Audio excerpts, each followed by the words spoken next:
كفى وسلام على عباده الذين اصطفى أما بعد فأعوذ بالله من الشيطان الرجيم بسم الله الرحمن الرحيم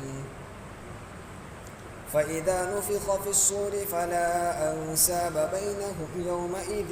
ولا يتساءلون فمن ثقلت موازينه فأولئك هم المفلحون ومن خفت موازينه فأولئك الذين خسروا أنفسهم في جهنم خالدون تلفح وجوههم النار وهم فيها كالحون ألم تكن آياتي تتلى عليكم فكنتم بها تكذبون قالوا ربنا غلبت علينا شقوتنا وكنا قوما ضالين ربنا أخرجنا منها فإن عدنا فإنا ظالمون قال اخسئوا فيها ولا تكلمون إنه كان فريق من عبادي يقولون ربنا آمنا فاغفر لنا وارحمنا وأنت خير الراحمين فاتخذتموهم سخريا حتى أنسوكم ذكري وكنتم منهم تضحكون إني جزيتهم اليوم بما صبروا أنهم هم الفائزون صدق اللہ العظیم۔ پچھلی آیتوں میں اللہ کو نہ ماننے والوں کے بارے میں یہ باتیں گزری کہ جب وہ موت کے منظر کو دیکھیں گے، زندگی بھر نافرمانی کے ساتھ گزارنے کے بعد جب ان کو ملک الموت نظر آئیں گے تو یہ تمنا کریں گے کہ اے ہمارے رب ہمیں دنیا میں واپس لوٹا دے، جس دنیا کو ہم چھوڑ کر آئے ہیں وہاں جا کر واپس تیری دی ہوئی زندگی کو نیکی کے ساتھ، نیک اعمال کے ساتھ، تیری رضا کے ساتھ گزاریں گے۔ معلوم یہ ہوا کہ جس شخص کی زندگی نافرمانی میں گزری ہوگی اس کو یہ تمنا ہوگی۔ ویسے یہ حال کفار کا ذکر کیا ہے، لیکن مومنین کو عبرت لینی چاہیے کہ اگر ہماری زندگیاں نافرمانی کے ساتھ گزری ہیں یا جن چیزوں کا ہمیں حکم دیا گیا تھا وہ احکام ہم سے پورے نہیں ہوئے، اللہ کے حقوق یا بندوں کے حقوق ہم پر کوئی باقی رہ گئے ہیں، تو اب جب موت سامنے دکھائی دے گی تو اب تمنا ہوگی تھوڑی مدت مل جائے تاکہ میں وہ سارے حقوق ادا کر دوں۔ لیکن اللہ تعالیٰ کی طرف سے ہر ایک بندے کے لیے موت کا وقت مقرر ہے۔ بندے کی اس تمنا کرنے کے باوجود اس کو دوبارہ موقع ملے گا نہیں۔ اس لیے ہماری زندگی میں جو کچھ حقوق اللہ بھی باقی رہ گئے ہو، نمازیں باقی رہ گئی ہے، زکوٰۃ ادا کرنا باقی رہ گئے ہیں، روزے باقی رہ گئے ہیں، یا جو کوئی عبادتیں اللہ نے ہم پر فرض کی تھی یا واجب کی تھی جن کا کرنا ضروری ہی ہے، وہ اگر ہماری باقی رہ گئی ہے تو اب تمنا ہوگی کہ تھوڑی مدت مل جائے تاکہ میں سارا کام نمٹا دوں۔ اسی طرح بندوں کے جو حقوق باقی رہ گئے ہیں، مالی لین دین میں کسی کے پیسے دینا باقی رہ گئے یا کوئی بھی حق باقی رہ گیا ہے، تو اب موت کے وقت تمنا ہوگی کہ تھوڑی مدت مل جائے تاکہ میں سارے حقوق ادا کر دوں تو میری پکڑ نہ ہو، لیکن اس وقت کی تمنا کوئی کام نہیں دے گی۔ یہ دنیا کی حالت اور موت کے وقت کا بیان کیا۔ آگے فرمایا فَإِذَا نُفِخَ فِي الصُّورِ، جب سور میں پھونکا جائے گا یعنی قیامت واقع کر دی جائے گی۔ قیامت کے وقت 2 مرتبہ سور پھونکا جائے گا۔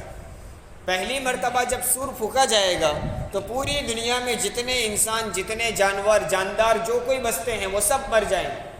سور پھونکنے کی وجہ سے۔ اسی طرح پوری کائنات درہم برہم ہو جائے گی، آسمان زمین ٹوٹ پھوٹ کر ختم ہو جائیں گے، پہاڑ روئی کے گالوں کی طرح اڑتے رہیں گے، یعنی پوری کائنات تباہ و برباد ہو جائے گی، کوئی انسان، کوئی مخلوق زندہ نہیں رہے گی۔ یہ پہلے سور پر ہوگا۔ پھر دوسرا سور پھونکا جائے گا، اس وقت آدم علیہ السلام سے لے کر قیامت تک کے آخری انسان تک، پہلے سور پھونکے جانے کے وقت جو لوگ موجود تھے وہ بھی، اور اس سے پہلے جتنے مر چکے ہیں وہ سب زندہ کر کے اٹھائے جائیں گے۔ جو کوئی قبروں میں جا چکے ہیں وہ قبروں میں سے اٹھائے جائیں گے، اور جو جلا دیے گئے ہیں ان کو واپس جسم دے کر اٹھائے جائیں گے۔ جو سمندر میں غرق ہو کر مر گئے ہیں وہ بھی زندہ ہو کر کھڑے ہو جائیں گے۔ یہ دوسرے سور کے وقت ہوگا۔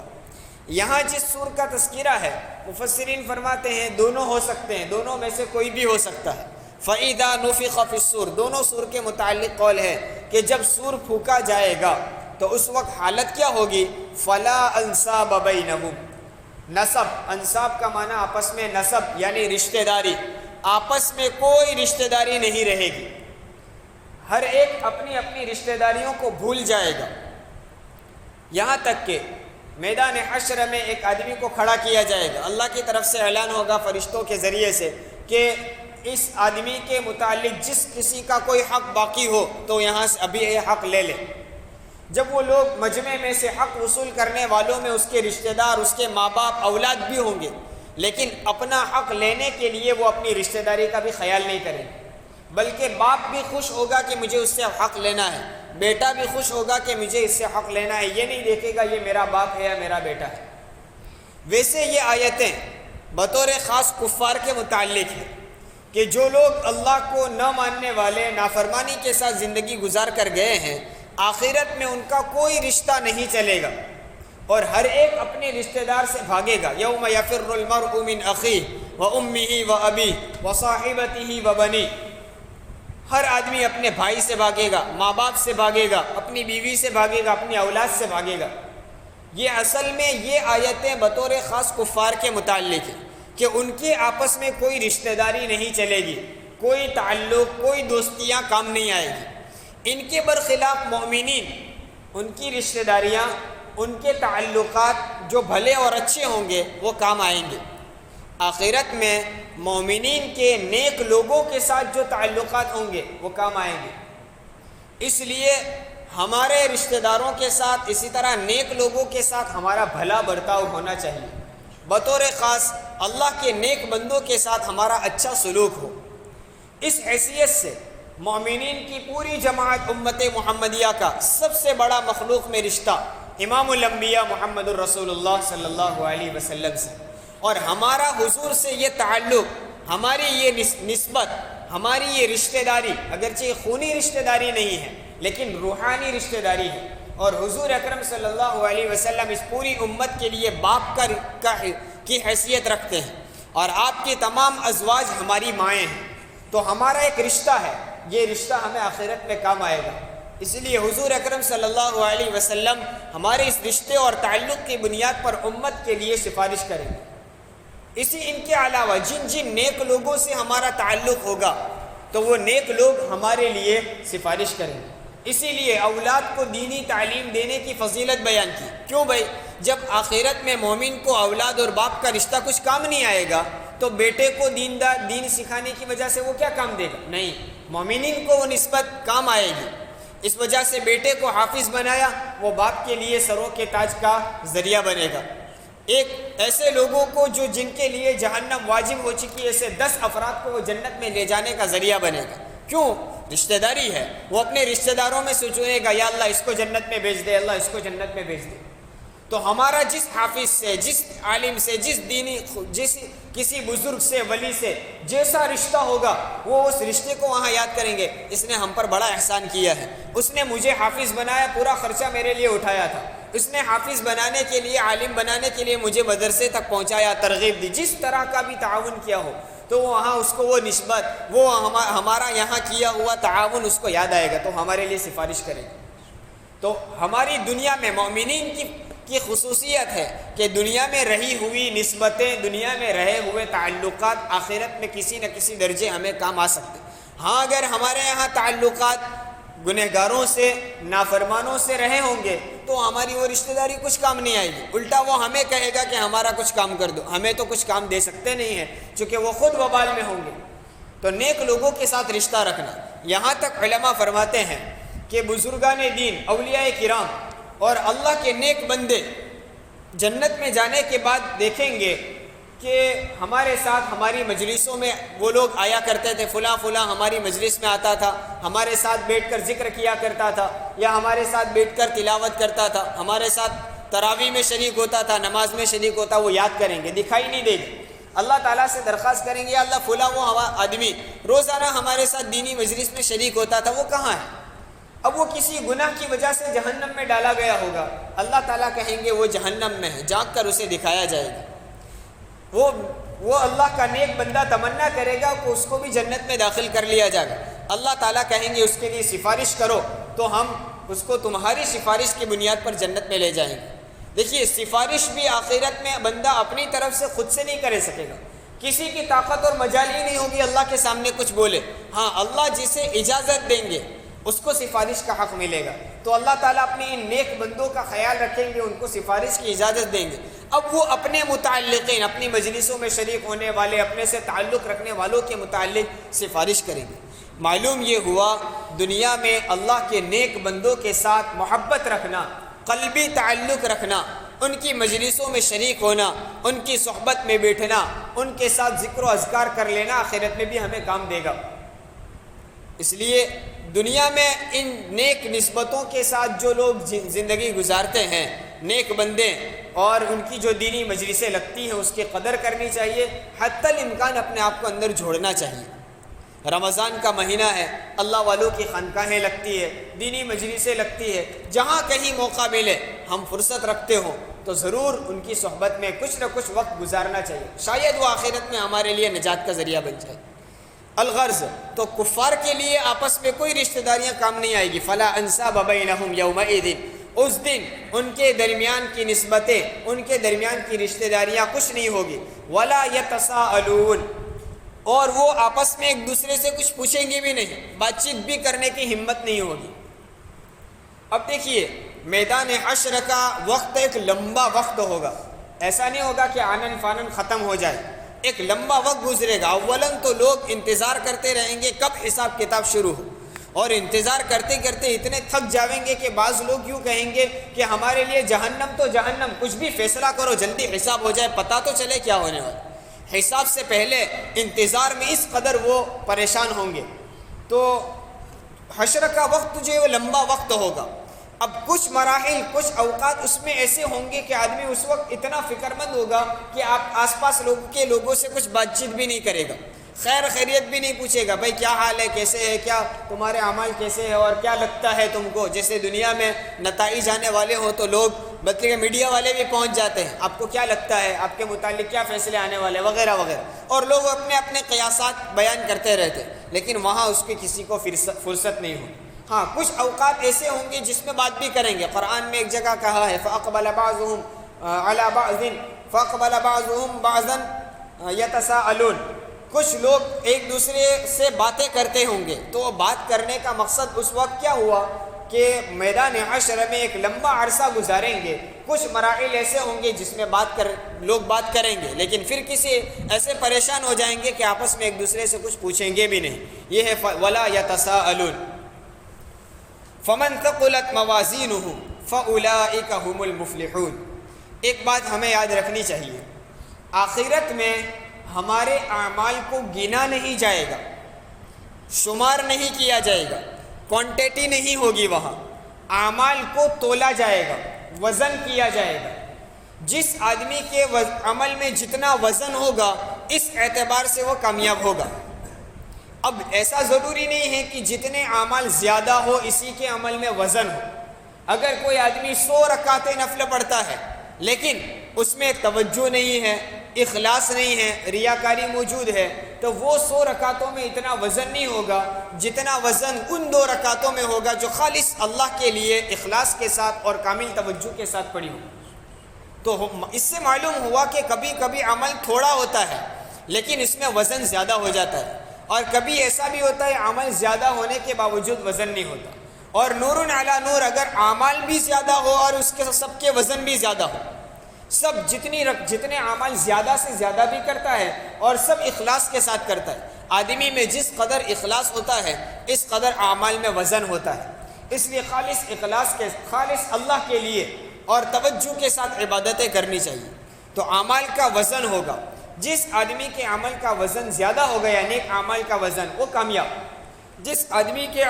نیک عمل کا وزن کم ہو گیا اور گناہ کے عمل کا زیادہ ہو گیا تو اس کی سزا دی جائے گی۔ یہاں بھی یہی ہے فمن ثقلت موازینہ، پس جس شخص کے ترازو وزنی ہو گئے، فاولئک هم المفلحون، پس وہ لوگ ہیں جو کامیاب ہیں۔ اس سے مراد مومنین ہے کہ وہ مومنین جن کے ترازو وزنی ہو جائیں گے۔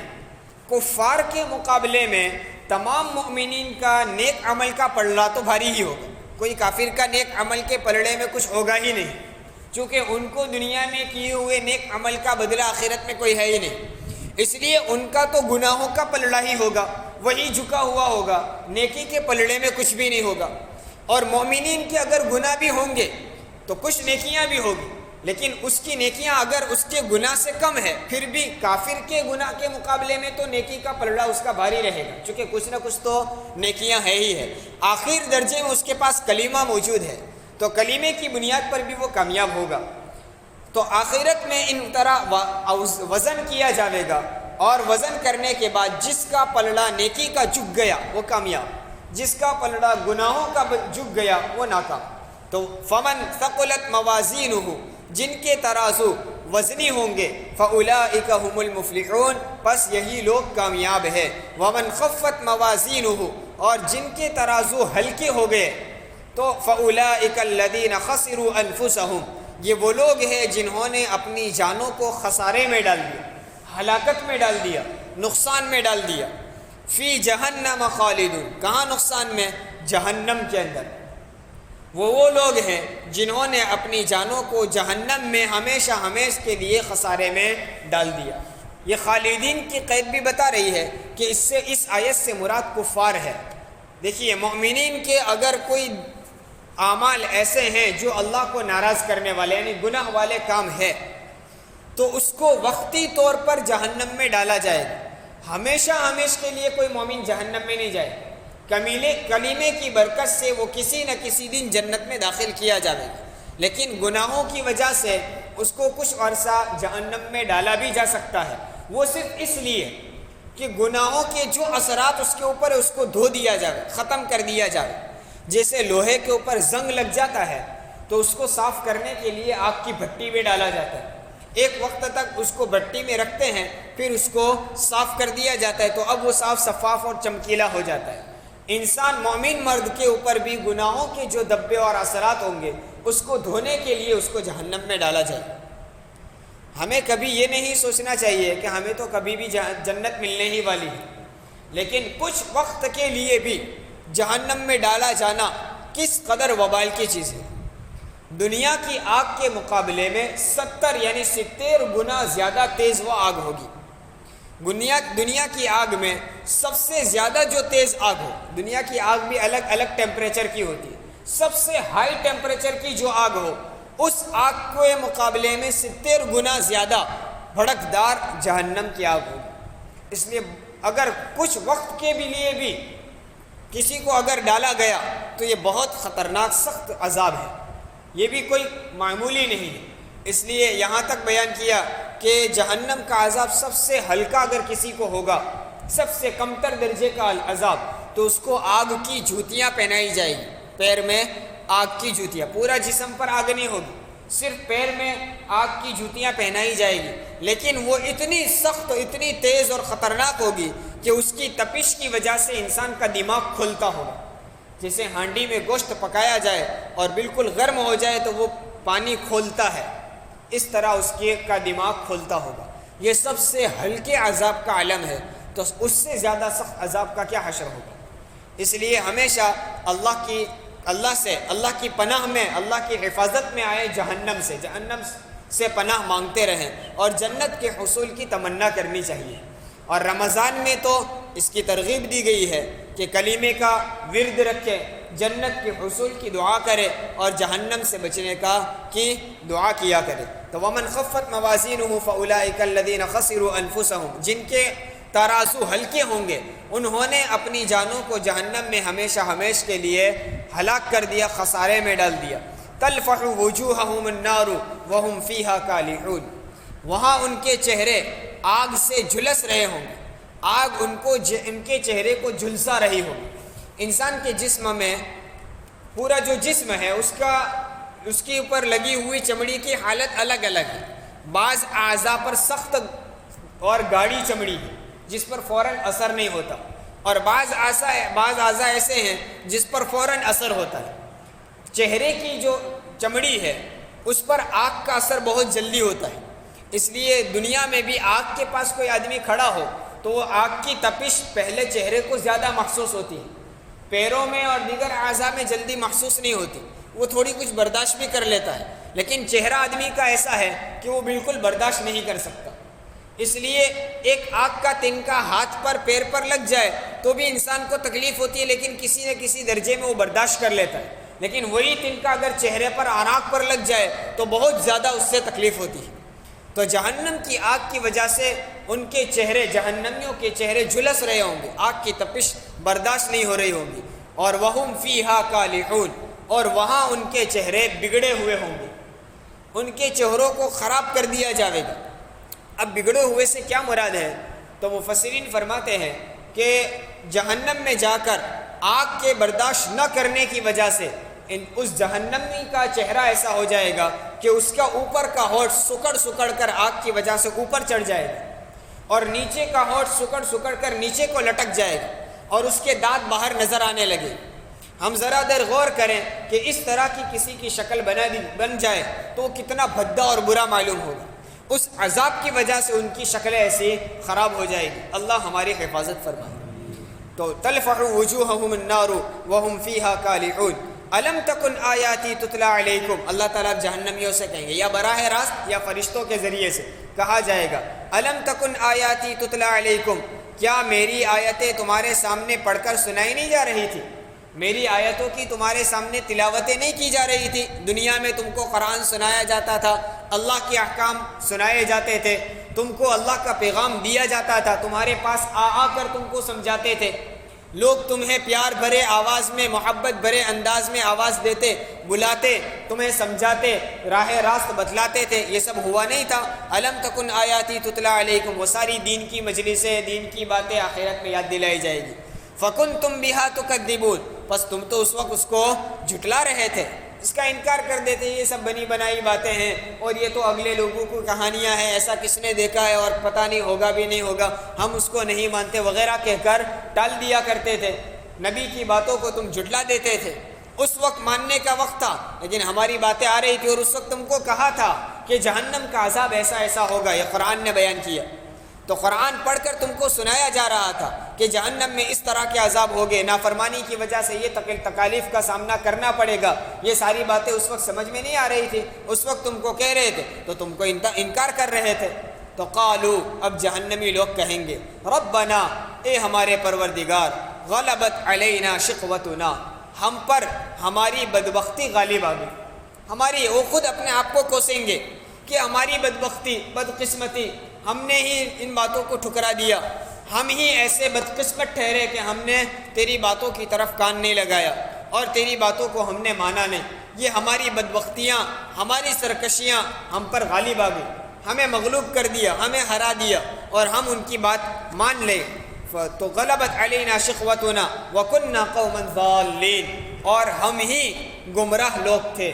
ہم ہی ضال یعنی گمراہی میں پڑے ہوئے لوگ تھے، یعنی غلطی تو ہماری ہی ہے، ہم نے غلطی کر لی اور ہم بدبختی میں مبتلا ہو گئے، ہم سے ایسا سب ہو گیا، اب ہو گیا کیا کریں؟ ربنا اخرجنا منہا، اب اللہ سے درخواست کریں گے، پہلے اپنے گناہوں کا اعتراف اور اقرار کریں گے، ہم بدبخت تھے، ہم گنہگار تھے، ہم نافرمان تھے، ہم جھوٹے تھے، ہم نے ایسا کیا ویسا کیا، یہ سب کچھ ہم نے کیا، ہم سے غلطیاں ہوئی، اور ہم ہی سب سے بڑے ظالم اور سب سے بڑے گمراہ تھے۔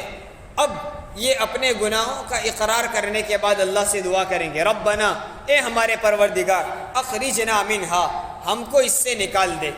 اس جہنم سے ہم کو نکال دے، فإن عدنا فإنا ظالمون، اگر یہاں سے نکلنے کے بعد ہم نے نافرمانی کی تو ہم ہی گنہگار، ہم ہی ظالم ہوں گے، اس کے بعد تو ہم یقیناً ظالم، پھر تو عذاب دے تو ہم ظالم اور ہم گویا عذاب کے مستحق، یہ کہنا چاہیں گے۔ اگر ہم یہاں سے نکلنے کے بعد ہم نے کوئی نافرمانی کی تو ہم ظالم، یعنی ظالم ہونے کا کیا مطلب؟ تو ہم عذاب کے مستحق، پھر عذاب دے دینا، لیکن یہاں پہلی مرتبہ ہم کو ایک مرتبہ یہاں سے چھٹکارا دے دے، ایک مرتبہ یہاں سے نکلنے کا موقع دے دے۔ اللہ تعالیٰ فرمائیں گے، قال، اللہ کا حکم ہوگا، اخسئوا فیہا، اس میں ذلیل ہو کر پڑے رہو، خسا کا معنی ذلالت کے ساتھ، آپ ذلیل ہو کر، رسوا ہو کر اس میں پڑے رہو، یعنی تمہارے لیے جہنم ہی کا فیصلہ، یہاں رہو اور یہاں تمہاری کوئی عزت بھی نہیں ہے، بس ذلیل اور رسوا ہو کر یہاں پڑے رہو، ولا تکلمون، اور مجھ سے کوئی بات بھی مت کرو، بات کرنے کا بھی انکار، اب بات بھی نہیں کر سکیں گے، کوئی ریکویسٹ نہیں ہو سکے گی، کوئی سفارش نہیں ہو سکے گی، کوئی دعا اور معافی بھی نہیں مانگ سکیں گے، آخر کار ذلیل ہو کر اس میں پڑے رہنا پڑے گا، اور جہنم کا عذاب ہمیشہ ہمیں سہنا پڑے گا، اور وہ عذاب ایسا ہوگا کہ ہر دن اس کی تکلیفیں بڑھتی جائے گی، ہر دن نئی تکلیف۔ ایسا نہیں ہوگا کہ 2-4 دن، ہفتہ یا مہینہ بھر جہنم میں رہے پھر تو عادت پڑ گئی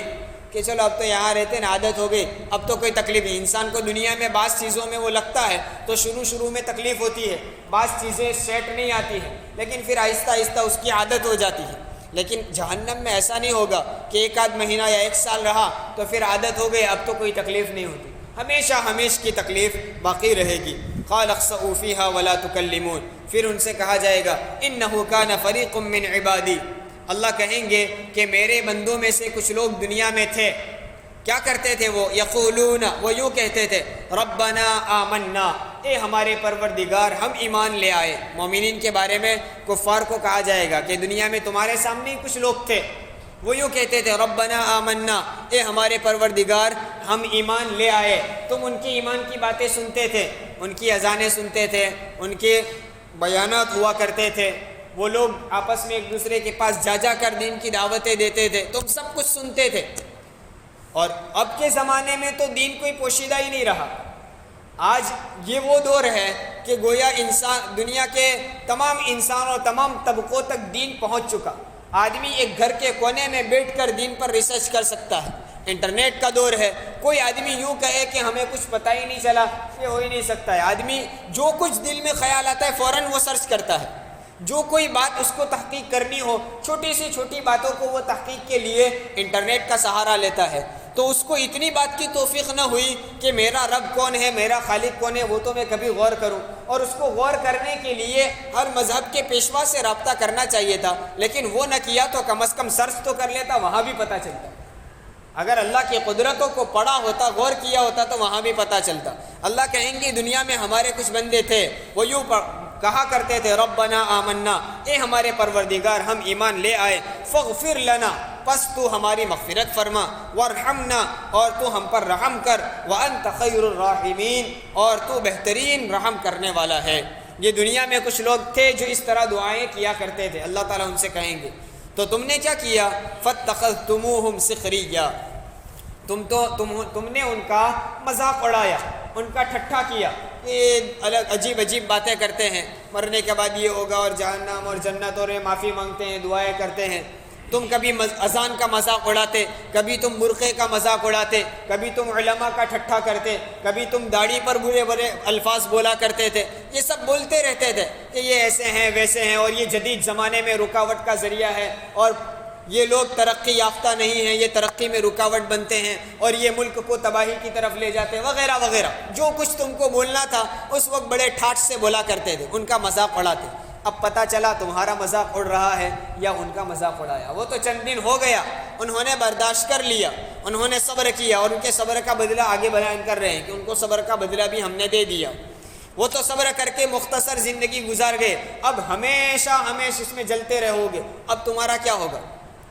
فاتخذتموہم سخریہ، تم نے ان کا مذاق اڑایا، حتی انسوکم ذکری، یہاں تک کہ تم نے میرے ذکر کو بھلا دیا، میری نصیحتوں کو بھلا دیا، میرا کلام تمہارے سامنے آیا تم نے اس کو بھی بھلا دیا، میرے پیغام کو تم نے ٹھکرا دیا، تم نے اس کی طرف کوئی توجہ نہیں دی، بس مذاق اڑاتے رہے، اور جو کبھی تم کو صحیح بات بتائی بھی جاتی،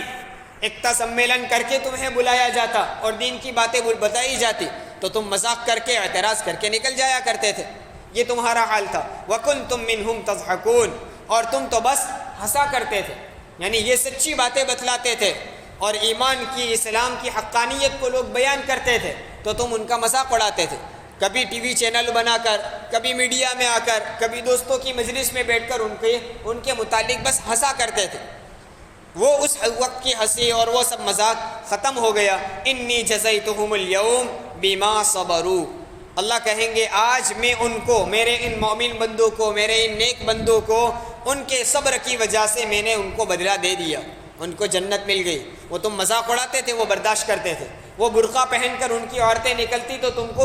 تم کو تکلیف ہوتی تھی، ان پر تم اعتراض کرتے تھے، ان کے خلاف کیس دائر کرتے، ان کو تکلیفیں دیتے، انہوں نے صبر کیا، ان کو تانے دیتے، انہوں نے صبر کیا۔ تم ان کو کہتے تھے کہ تم تو اپنی عورتوں پر ظلم کرتے ہو، قید بنا کر رکھو، انہوں نے یہ بھی سن لیا، سب کچھ برداشت کیا۔ انہوں نے داڑھی رکھی تو تم کو وہ بھی برا لگتا تھا، تم نے وہ بھی سنایا، انہوں نے وہ بھی صبر کیا، برداشت کر لیا۔ بما صبروا، آج یہ سارے صبر کا بدلہ میں ان کو دے چکا جنت کی شکل میں۔ انہم هم الفائزون، یقیناً وہی لوگ کامیاب ہے۔ کامیابی تو یہ تھی، جس چیز کو تم کامیابی سمجھتے تھے وہ کامیابی نہیں تھی، جس آزادی کو تم کامیابی سمجھتے تھے وہ کامیابی نہیں تھی۔ تم نے جس طرح آزادانہ زندگی گزارنا چاہا، جہاں منہ مارنا چاہا منہ مار لیا، جس طرح سے پیسہ ہڑپ کرنا چاہا ہڑپ کر لیا، عورتوں کو جس طرح سرے بازار ذلیل کرنا چاہا کر لیا، اور اس کو تم آزادی اور اس کو تم اپنے لیے کامیابی سمجھتے تھے۔ کامیابی وہ نہیں، انہم هم الفائزون، یقیناً یہی لوگ، قرآن بڑی تاکید در تاکید بیان کرتا ہے انہم هم الفائزون میں، کہ یقیناً یہی مومن ہے، وہی کامیاب ہے، وہی کامیاب ہے۔ جس کامیابی کو خود کامیابی اور ناکامی بنانے والا خدا کہے کہ یہ کامیابی ہے۔ بھئی ایک کمپنی کوئی پروڈکٹس تیار کرتی ہے اور وہ خود بتاتی ہے کہ اس کا استعمال اس طرح کرو گے تو فائدہ، اور دوسری طرح یوں کرو گے تو یہ نقصان ہوگا، تو ہر آدمی اسی کمپنی کی بات کو سنے گا کہ بھئی بنانے والا خود کہہ رہا ہے کہ اس طرح استعمال کرو تو کامیاب۔ اب دوسرے آ کر نصیحتیں کریں تو اس کی طرف کان نہیں دے، بھئی کمپنی نے یہ کہا ہے۔ تو یہ خود کائنات کو بنانے والا اور نقصان بھی دینے والا وہی، کامیابی دینے والا بھی وہی، اس کو معلوم ہوگا کامیابی کون ہے، چونکہ وہی کامیابی دیتا ہے، اسی کو حقیقی معنی میں معلوم ہے کہ کامیابی کس چیز کو کہتے ہیں۔ اللہ کہہ رہا ہے یہ مومن بندے ہیں وہ حقیقت میں کامیاب ہیں۔ تو اس کے علاوہ جتنی کامیابی ظاہری نظر آتی ہو، حکومتیں بھی مل جائے اور بڑے بڑے عہدے بھی مل جائے، بڑی بڑی عمارتیں بھی تعمیر کر لے اور مہنگی سے مہنگی گاڑیوں میں گھومیں اور قیمتی سے قیمتی جوڑے پہنے اور یوں سمجھے کہ ہم کامیاب ہیں، تو کامیابی وہ نہیں، کامیابی حقیقت میں وہ ہے جو اللہ کہے۔ یہ ہمارا ایمان ہونا چاہیے۔ تو انہم هم الفائزون، یہ مومنین کی کامیابی ہے۔ اللہ تعالیٰ تا دم حیات ہمیں ایمان پر قائم رہنے کی توفیق عطا فرمائے، ایمان کے تقاضوں پر ہمیں مکمل عمل کرنے کی توفیق عطا فرمائے۔ قرآن کی مجلسوں میں بیٹھنے کا خاص مقصد یہ ہے کہ یہاں بیٹھ کر ایمان کے تبصروں کو سنا جاتا ہے، کفر کی گمراہیوں کی نقصانات کو سنا جاتا ہے، تو کم از کم ہم دوسروں کو اگر دعوت نہ بھی دے سکیں تو آخری درجے میں اتنا تو انشاءاللہ فائدہ ضرور ہوگا کہ ہماری موت ایمان پر ہوگی۔ جو آدمی روزانہ یہ سنتا ہو کہ یہاں یہ کامیاب ہے، وہ چیز ناکامی ہے، یہ کامیابی کی ہے، اور ہمیشہ قرآن دیکھیے، آپ نے سورہ مومنین کی تفسیر سنی، ایک سورت میں کتنی جگہ پر کفار کی برائی بیان کی گئی ہے، یعنی کفر کی برائی، انسانوں کی نہیں، ان کے ان اعمال کی اور ان کی ناکامی کو کتنا بیان کیا ہے کہ یوں کرو گے تو یہ تمہارا یہ عقیدہ غلط، اور اللہ کے ساتھ شریک کرنے کے کتنے نقصانات، اور اس کے متعلق آخرت میں کیسے بھیانک اور خطرناک عذاب۔ آدمی جب روزانہ یہ سنے گا تو کبھی خدا نخواستہ اس کے سامنے کفر کی آفر آئے، اور جیسے ہمارے ملک میں تحریک چلائی ہے ارتداد کی، یہ ان قرآن کی مجلسوں کے بیٹھنے والوں کے سامنے اگر اس کے فوائد لوگ اپنی طرف سے گھڑ گھڑ کر بھی بیان کریں گے تو بھی کہے گا نہیں یار یہ تو نہیں ہو سکتا، ہم نے تو بار بار سنا، یہ تو بہت نقصان کی چیز ہے، آخری درجے میں اس کا ایمان تو محفوظ ہو جائے گا۔ اس لیے ان مجلسوں کی ہم قدر کریں، ہو سکے اپنے گھر کی مستورات کو سنائیں۔ آج ہمارے دور میں مستورات کے اندر دینداری کا تقاضا بہت زیادہ ہے، بہت سخت ہے، اس لیے کہ غیروں کی طرف سے سب سے بڑا حملہ ہماری نوجوان عورتوں پر ہے، اس لیے گھر میں دینداری پیدا کرنا بہت ضروری ہے۔ ایک عورت کا اسلام سے پھر جانا وہ نسل کو مرتد کر دینا ہے، اور عورت میں دینداری نہیں ہوگی تو ہماری اولاد میں بھی دینداری کامل طور پر نہیں آ سکتی، الا ماشاءاللہ کو، اور آپ کے پاس ایک آدھ مثال ہو تو، ورنہ مجھے سمجھ میں نہیں آتا کہ جو ماں اگر دیندار نہ ہو تو اولاد میں ایسی دینداری نہیں آتی۔ ہاں باپ کوشش کر لیتا ہے، اس کو مدرسے میں ڈال دو، کسی استاد کے پاس رہنے دو اور اس کی تربیت کرے، لیکن پھر بھی بچپن کا جو اثر اس کے دلوں میں بیٹھا ہوا ہوتا ہے وہ رہتا ہے، الا ماشاءاللہ کوئی بزرگوں کی صحبت میں رہ کر اس کا دل بن جائے اور وہ ہو جائے تو الگ بات ہے، لیکن اس کا بہت بڑا اثر ہوتا ہے۔ اس لیے یہاں جو قرآن کی تفسیریں سنائی جاتی ہیں، ہو سکے تو اپنے گھر کے افراد کو بھی سنائیں، اس کے تذکرے کریں، اس کے مذاکرے کریں، اپنی زبان میں خود بیان بھی کریں کہ ہم نے آج مجلس میں یہ سنا، اور اب تو انٹرنیٹ کا دور ہے، انٹرنیٹ کے ذریعے سے بھی ہم اپنی مستورات کو سنا سکتے ہیں۔ ان کو کہیں آپ اپنا کام کرو، گھر کا کھانا بنا رہی ہے، کھانا بناؤ، آپ وہ دین اللہ والوں کے بیانات اور خاص ایسے بیانات جو ہمارے گھروں میں دینداری پیدا کرنے والے ہوں، ان بیانات کو اب تو بلوٹوتھ بھی آتا ہے، بلوٹوتھ کے ذریعے سے بیان آن کر دو، وہ بیان چلتا رہے گا، وہ اپنا کام کرتی رہے گی، تو کام کاج کے ساتھ ان کے کانوں میں دین کی باتیں پڑے گی، اور دینداری کے ساتھ اللہ کے ذکر کے ساتھ بنائے ہوئے کھانے میں بھی نورانیت پیدا ہوگی، جب وہ کھانا ہمارے پیٹ میں جائے گا تو نورانیت پیدا کرے گا۔ اللہ تعالیٰ ان سب باتوں پر ہمیں